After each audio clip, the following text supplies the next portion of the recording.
a reading of an article written by Melanie and Phillips, co-creator of the Dramatica theory of story.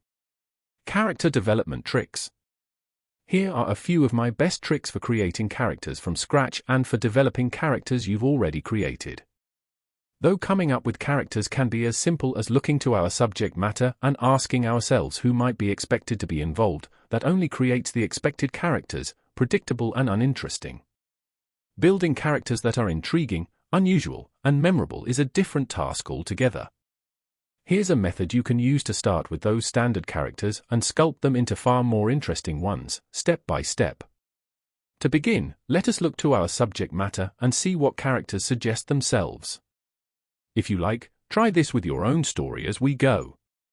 For example, suppose all we know about our story is that we want to write an adventure about some jungle ruins and a curse. What characters immediately suggest themselves? Jungle guide, head porter, archaeologist, bush pilot, treasure hunter.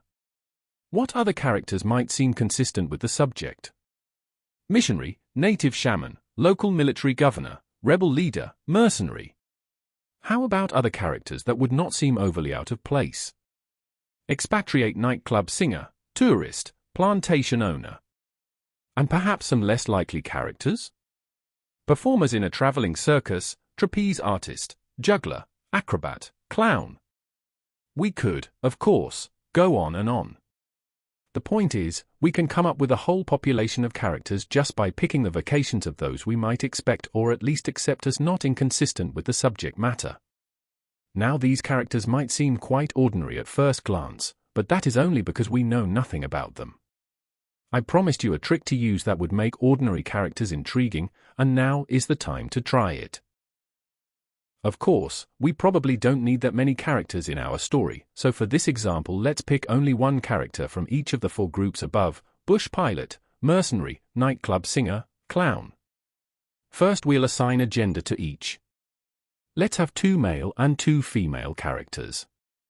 We'll pick the bush pilot and the mercenary as male and the nightclub singer and the clown as female.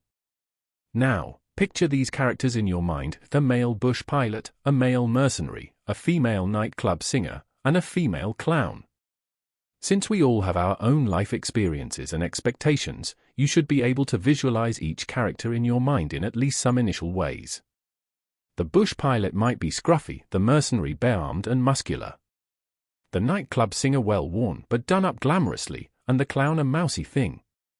Now that we have these typical images of these typical characters in our minds, let's shake things up a bit to make them less ordinary.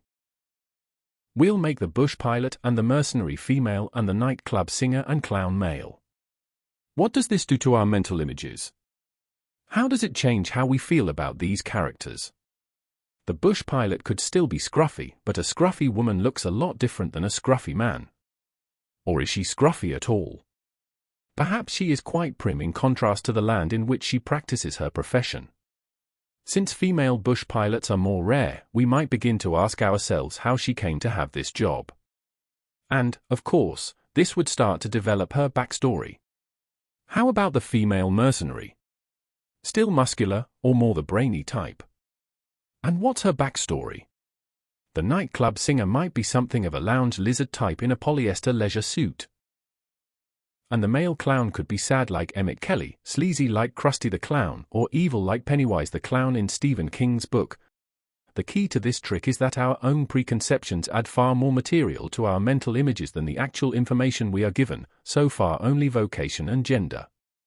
Due to this subconscious initiative, our characters are starting to get a little more intriguing, just by adding and mixing genders. But what happens if we throw another variable into the mix, say age? Let's pick for ages arbitrarily, 35, 53, 82, and 7, now let's assign them to the characters. Now we have a female bush pilot, 35, a female mercenary, 53, a male nightclub singer, 82, and a male clown, 7.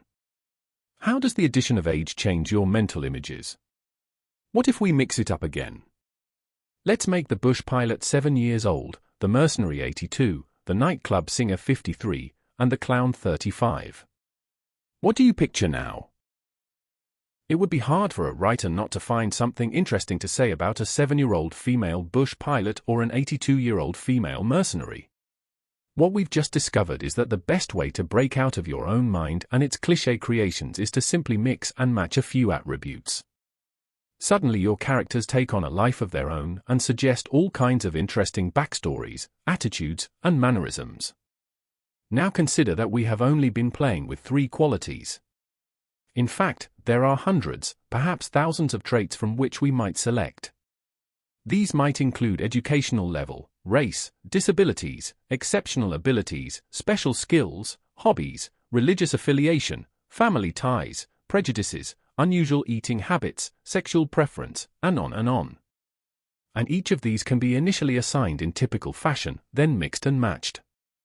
Using this simple technique, anyone can create truly intriguing and memorable characters. So, imagine, what would this story be like if we chose the 7-year-old female bush pilot as the hero? How about the 82-year-old female mercenary?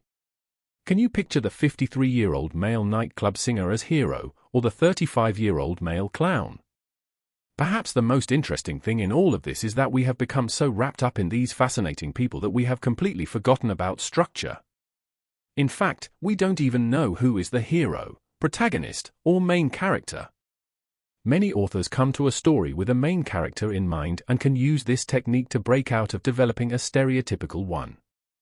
Other authors are more interested in the events or setting of their stories and discover their characters, including the main character, in the process of working out the plot.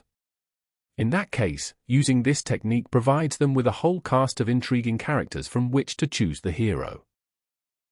The bottom line is that whether you have some or all of your characters in mind from the get-go or start with a story concept and create your characters along the way, these character development tricks will help you come up with the people you need to populate your story and ensure they are both fresh and real. This article was written by Melanie Ann Phillips, co-creator of Dramatica, who leaves you with her signature phrase, "May the muse be with you."